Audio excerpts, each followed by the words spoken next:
So let's go into the true etymology of the word Creole. I made a video about my great grandmother, Jeanette Walls Wright Cartier. Her father, Elisha Cartier, and they changed his last name to Carter, was a Frenchman. They lived in Dionymus Palace in the French quarters of New Orleans. There's a castle. Y'all could go look at it. It's now called Jackson Square. Her mother, Rosa Walls, was a Choctaw Native Indian. So just based off of that and the new terminology used on today, she would be considered a Creole because they consider a Creole somebody of French or Spanish. You know, they would say European, but we know that these are black people coming over from Spain, Europe, and Portugal. And these men would come in and marry Native Indian women. And that is what begins to constitute the Creole population that is seen on today. We also have to know that a lot of these French people were coming over and still marrying one another. And that constitutes for the French population on today. When my great great grandfather Elijah Cartier passed away, my grandmother Jeanette and my great grandmother Jeanette and my great great grandmother Rosa moved in with my great great grandmother Rosa's father, who was Emmanuel Smith. And we know that Emmanuel is a Hebrew name meaning Elohim with us. And we see Emmanuel a lot of times in Spain and in Portugal. The name Emmanuel in Louisiana at this point was specifically to Creoles people. The last name Smith is German, and he would have gotten this name before clearly the Holocaust took place, right? Because that was in 1933. This was in the 1700s. When we began to look at the Sephardic Jews, they were taken into exile by the Assyrians in 722 BC. They were pushed into all of Europe, all of the Europe, Asian subcontinent, even though Europe was never its own continent. That's Afro Europe. That's part of Africa. That's part of the Levant, part of the Mediterranean. So they were pushed further into the continent. And when you begin to look at the Rhineland where blacks were, they were beginning to be called Rhineland Negroes in the Holocaust. The Rhineland, when you begin to do DNA analysis on what the world calls the Ashkenazi or today. So Emmanuel Smith would be part of the Ashkenazim, the Hebrews, the Israelites, the Sephardic Jews that were living on the Rhineland and amongst the Danube River in Germany. And this would mean that he was likely part of the tribe of Asher. Because when you begin to look at Asher, Asher was a blacksmith. And the tribe, the Cerebro of West Africa, Sherbro, is clearly Asher brother, the brothers of Asher. These are the tribe of Asher in Germany. So just based off of that alone, I would deduce that Emmanuel Smith is a Sephardic Jew coming from France into Germany amongst the Rhineland. And the way that we would begin to say that he came from Germany into Louisiana is due to the fact that in the 17 and the 1800s, the Swiss and the Germans that were living in Louisiana were not identified as Louisianans according to the royals. They were identified as French people. This was a French colony, and this is because they were French. So Emmanuel Smith was a French, Spanish, Sephardic Jew coming over from Germany. We have Elijah Cartier coming over right from France, living in these colonies. Emmanuel Smith began to buy land in Baton Rouge and live in the Acadian districts where you have the Cajuns. This is essential to know because Aubrey Drake Graham His mother is part of the passing population.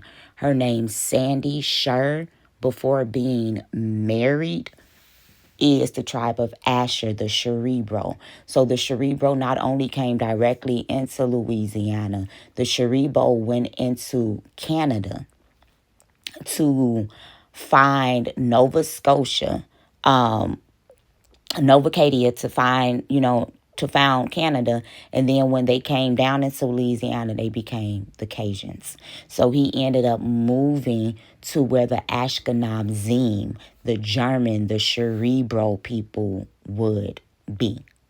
This is very important to know because when you look at the Choctaw Native Indians, they are described as red.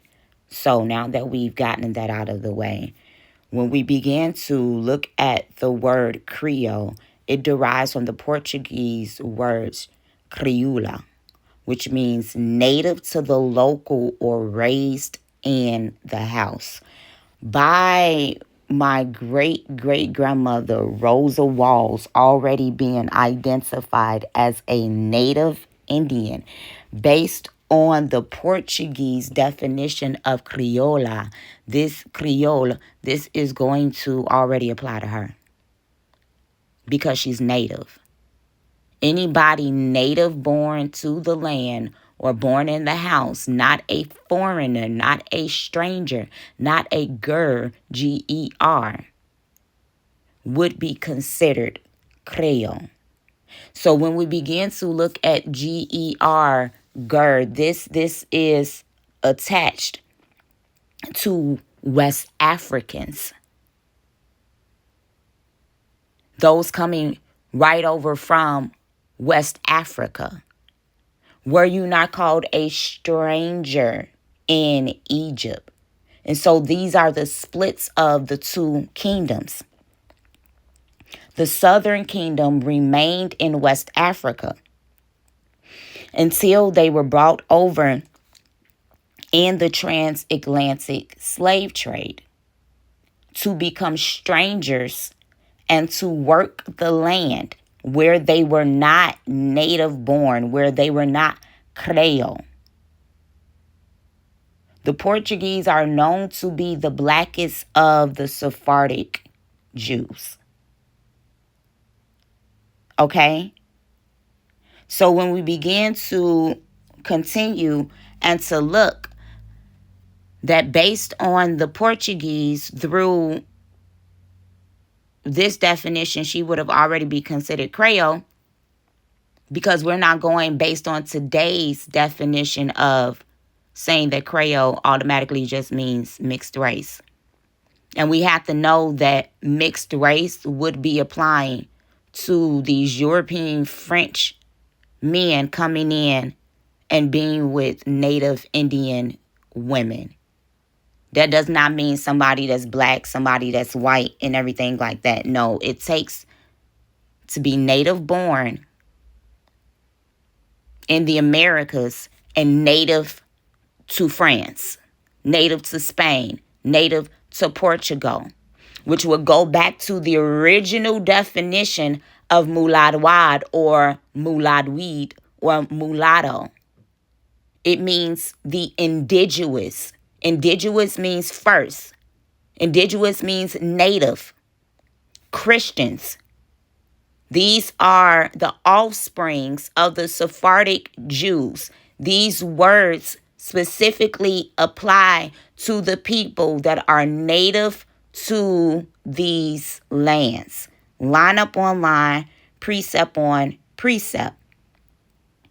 Creole shares the same root as amarillo, meaning yellow. You see that double L and that O, that E-L-L-O, the E turns into an I.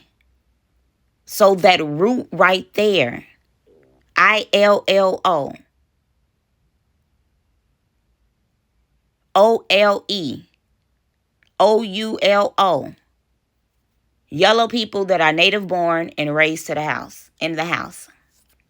Mind you, Choctaw Native Indians are described as red. So if my grandmother due to her going through her maternal ancestry, because that's how they began to classify people as Native Indians.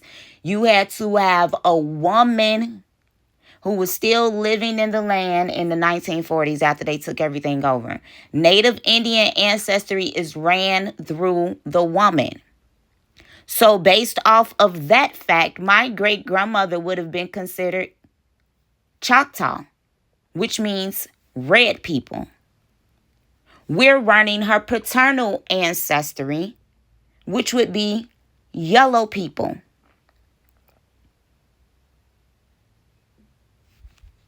Because when you begin to, we'll continue. So when you begin to look at Amar, which is going to be the suffix, the prefix of the word amarillo, and we know that Spanish and Portuguese are related to the Hebrew because these are the Sephardic Jews taking these languages into these land masses. When you begin to look at Amar in Hebrew, it means to say or to speak, which is the name for the Mandinka in Arabic, Qua'al. This is the root of what the Mandinka are called. Qua'al means a saying or a statement. The Mandinkan DNA is in the Byzantine Empire, found in 525 AD. When these people would be in Spain and in Portugal fighting Rome. This is very important because this places them in the district of the Creole, T-R-U, the true, T-R-U-E-L-E. The true are the righteous and the just of yellow descent. This is where the name Creole derives from in Portuguese. It's a surname, and it is a linguistic description of these people group. In Spanish, ILLO is a diminutive suffix used to make a word smaller. So this is a smaller group of the Mandinkan people in Spain and in Portugal. This is the smaller group of the Amar, of the Creole, of the saying, of the statement, of the call, which is Quran, which is these people who were fighting against the Byzantine Empire under Islamic Salam, Muslim, Shalom, under peaceful rule 100 years before Muhammad even came on the scene. A word, so Rio would be a diminutive of Rio, meaning little river. In Spain, this is the name of Sephardic Jews, Mario, Mauricio. These are surnames. The last name Creole is found in the Creole district of Portugal. So Creole is a surname. In Spain and in Portugal. And when we begin to see that these people began to flee Spain and Portugal, the Iberian Peninsula, and go into France, where they found safety, and then they went into Germany, came into the Americas. Some went from France straight into the Americas. Some went into England. Some went into Ireland. Some went into Scotland. Some went into England. Some went into Canada and into the Americas and into the Caribbeans. When we begin to look and see that it's very essential to know that the Yellow River, because remember, Rio or Rio means little river. So the Yellow River is in China, where the Mandinka, who are also called the Gezara, and we know that Gezerim or Gazir is the Philistine state. And when you look at the Philistine in relation to the Canaanites, who are called the Khan, when Khan is the suffix of Emiri Khan, and the Amir in Amir, Amir, means prince. And then when you look at the Amar, that's the name for the Amorites, who are also seen amongst these people groups. Like, okay, so when you begin to see the Mandinka, who are called the Gezerah, they become the Kasar in China. And in Egypt, they are the Visors. In Hebrew, they are the Sar. In Rome, they are the Caesars. In Russia, they are the Khazars. And in South America, they are the Tehantsars of the Incas. These are the people of the Yellow River, the Amarillos, the Creoles, from Spain and from Portugal, because Creole is a Spanish ethnic group.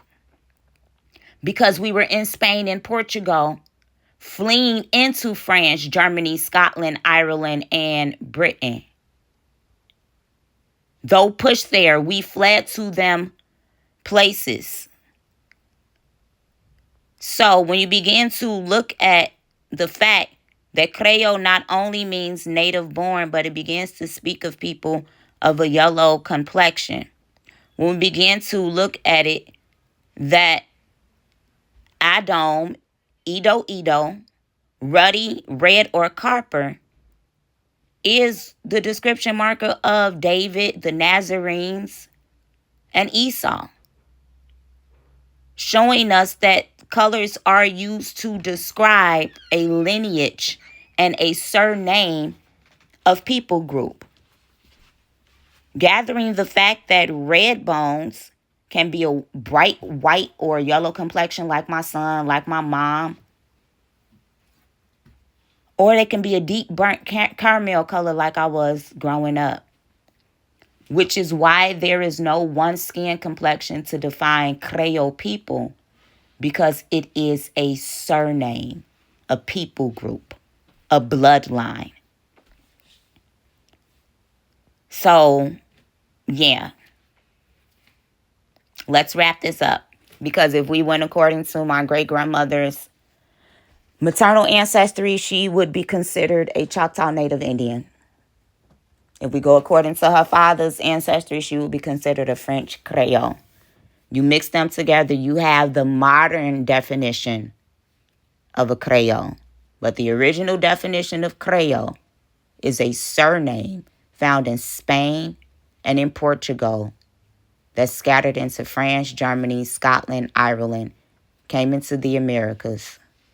And it's very essential to know that these people group, who we have already identified as part of them being the Mandinkan, went back into Africa as the Sierra Leone Creoles that you begin to see on today throughout Africa as well as the Caribbeans. It's also important to know that in the 1800s, you had more of these people, specifically Creoles. I'm coming over from the Dominican Republic. Yeah, at the founding of New Haiti. So this is a surname. It does not mean mixed race. In order to be mixed race, according to the Bible, that would mean that you are Arab.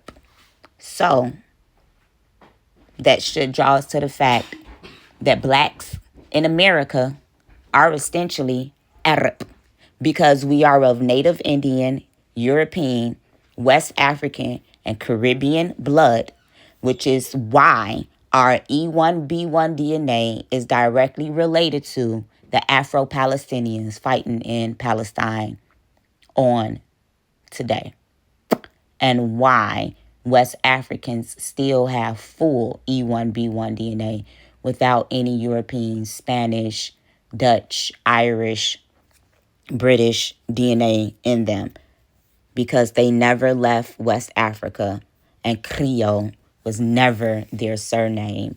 And Arab was never their description. It be us.